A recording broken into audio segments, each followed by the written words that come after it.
So I wanted to come on and respond to this comment regarding this peel and stick wallpaper and how it's able to be reused and how I repurposed it on another wall in another space.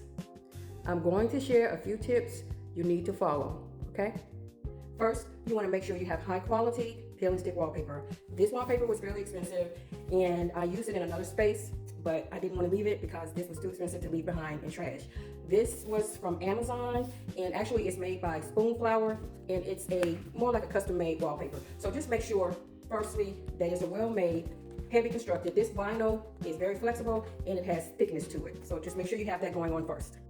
The next tip, what I did was I saved the backing that comes on the wallpaper. So when I took it down, I was able to reuse the backing and put the wallpaper back together, line it up as best you can onto the lining, okay? This will help save the wallpaper so that you can reuse it.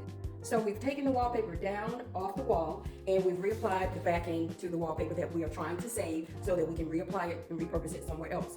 But the problem you may run into is that the adhesion, you hear that stickiness, may not be as sticky as it was previously when we first used it. So in order to assist with this, with the adhesion going onto the new wall, we want to use something called Easy Hang.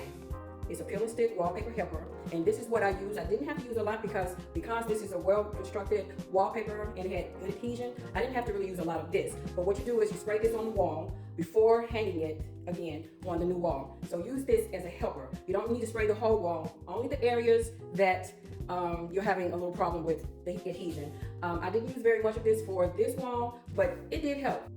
The next tip, this is what you really need as far as your supplies. You need a sharp cutter to cut the wallpaper. Don't mess around with this. A dull knife will never cut the paper straight and even. It'll leave it a little raggedy, and we don't want that. We want a professional, clean look, okay? Be sure and use a sharp cutter, all right? The next thing that you will need will be a level. Now, this is my handy dandy level, and I use it when I'm applying my wallpaper.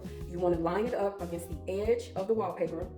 This also ensures that it is straight. So you want your first piece of wallpaper that you place up, that it is straight by butting it up against the side of the wallpaper, making sure that the bubble, there you go, is in between the two lines. So that lets you know that it's level.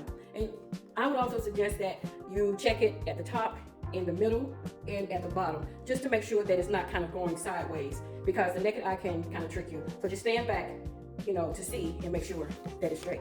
This is a must, okay? You need this to help also get that professional install or that professional look, okay? Finally, with these supplies, you need a smoother, handy dandy. This is to smooth the wallpaper as you apply it to the wall. Keeps the bubbles down. So when you smooth, you go down and you go towards the edge.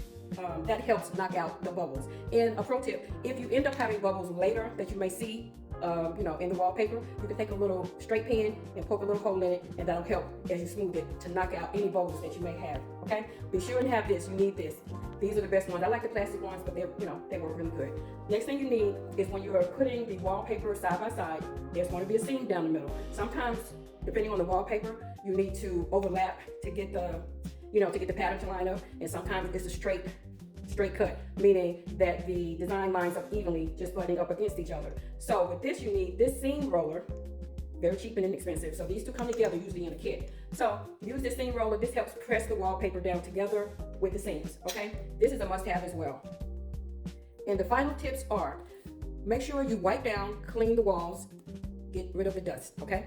Next, you want to make sure that the walls are finished in a semi-gloss or a quality satin finish.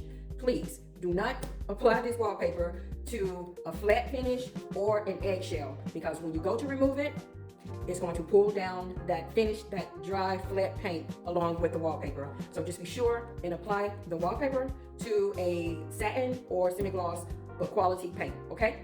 And there you have it. Hope these tips help. And remember, design doesn't have to be perfect to be beautiful, but it does have to make sense. Enjoy, stay tuned, and I'll see you soon.